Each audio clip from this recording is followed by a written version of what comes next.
What's good, everybody? This is CP, and today I'm going to talk about the Edmonton Oilers. I'm going to talk about a few potential cheap/low-key free agents Ken Holland and the Edmonton Oilers can still go after this offseason.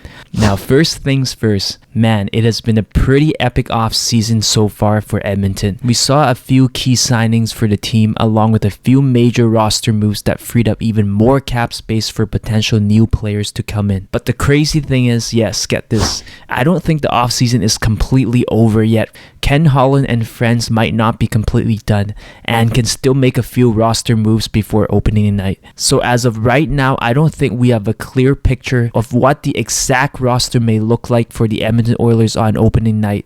There are still a few moving pieces. With that said, here are some free agents the Edmonton Oilers could still bring in and fill up the rest of their rosters before the start of the next NHL season. Zack MacEwen might be someone worth considering, especially if the Oilers are looking to add some grit and toughness to their lineup. Let's be honest, if we look at the Oilers' current roster, besides Evander Kane and Darnell Nurse, there isn't really much sandpaper or grit elsewhere. And yes, they have other players like Zach MacEwen, who does play a hard game, but at the same time, he isn't exactly a fighter or a super intimidating player to play against. And we also can't forget that Ken Holland moved out Zack MacEwen earlier this summer. So in a sense, they did lose some toughness in their bottom six and someone who could drop the gloves. I personally feel like toughness and fighting still has a place in the game, and it doesn't hurt to have a few guys in the lineup who can drop the gloves, especially in the Oilers' case. They have two superstars in Connor McDavid and Draisaitl. So to me, it's probably not a bad idea to have a few players on the roster that can deter opposing teams from taking liberties on their star players. And to be quite frank, it's probably not a great idea to have Darnell Nurse and Evander Kane dropping the gloves too often. I personally rather have Kane on the ice scoring goals. Also, say what you want to say about Darnell Nurse's contract, but he does average around 25 minutes for the Oilers a night. So you probably don't want him sacrificing 5 of those in the penalty box every other night. And with all that in mind, I feel like a player like Zack MacEwen might be one of those guys the Oilers could bring in to fill that role. The last time I checked, McEwen is one of the few legit fighters left in this year's free agency pool, and I would argue that he was probably one of the top 5 fighters in the NHL last year. McEwen is only 26 and still has a lot of hockey left. He was only an $825 cap hit for the Flyers last year, so I think the Oilers could maybe get him for around the same price or perhaps even cheaper as the season goes on. In your opinion, do you think Zack MacEwen is a player the Oilers should go after?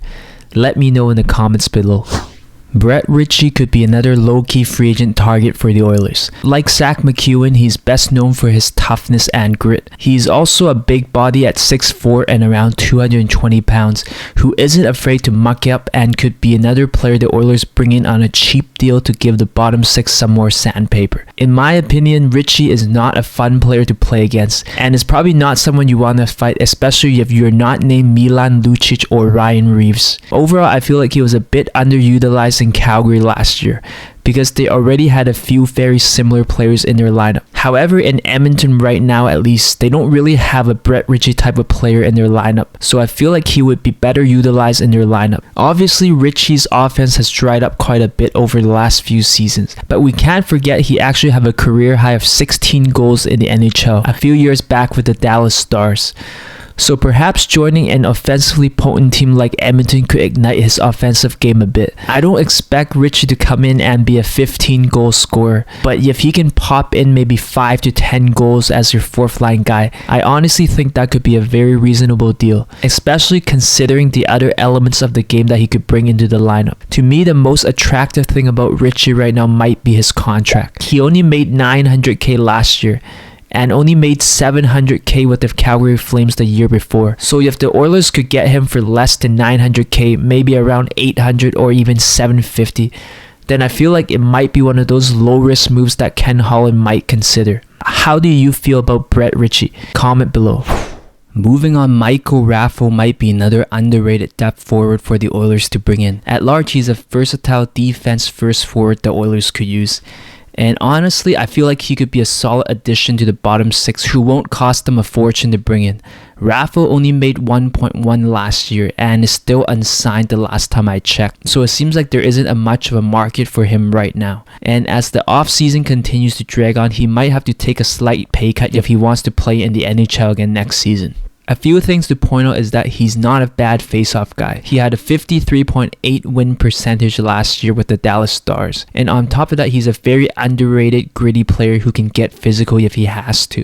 It was also quite memorable, but I remember him dropping the gloves in the playoffs. And despite being a little bit older at 33, he's still a pretty decent skater and can keep up with most players in the league today. As of now, after losing a player like Josh Archibald in the summer, I feel like the Oilers are probably looking for another experienced player who can help on the PK, and Michael Raffle might be one of those guys that could slide in seamlessly. Raffle is probably someone you can't rely on to score 20 goals for you next year, but with how stacked the Oilers are on offense, I honestly think scoring shouldn't be a problem.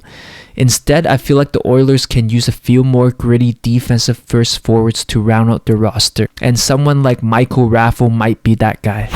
On defense, P.K Subban might be another underrated late off-season acquisition for Ken Holland to target. Perhaps the most polarizing name on this list, I realized that Subban is not the Norris Trophy winner he once was. As of now, the Oilers have limited cap space and in need of some defensive depth. Maybe Subban could be a guy to bring in as a short-term solution.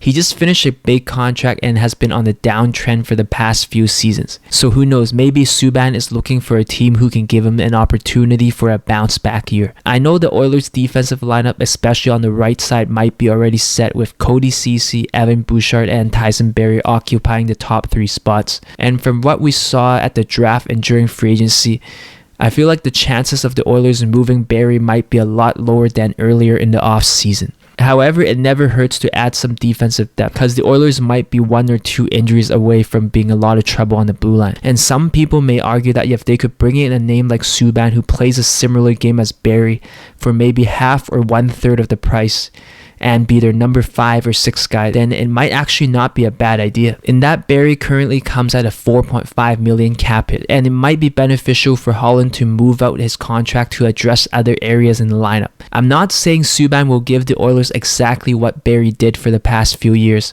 but he comes in and say he gets you around 25 to 30 points and be a power play specialist for 1/3 of the price, then it might not be as bad as it sounds. Personally, as the offseason continues to quiet down, I would be very surprised if Subban gets signed for anything over $4 million. Better yet, I would say anything over $3 million might be tough for him, especially the longer he goes unsigned. So maybe if Holland gets this done maybe closer to fall and can get Subban to come on a bargain deal, it might be worth a gamble. If you were the Oilers GM, would you try a short-term gamble on Subban, or would you save the roster spot for someone else? Yeah, so let me know if you agree or disagree with what I said in this video. Feel free to comment below and share some of your thoughts, and I'll see everybody next time.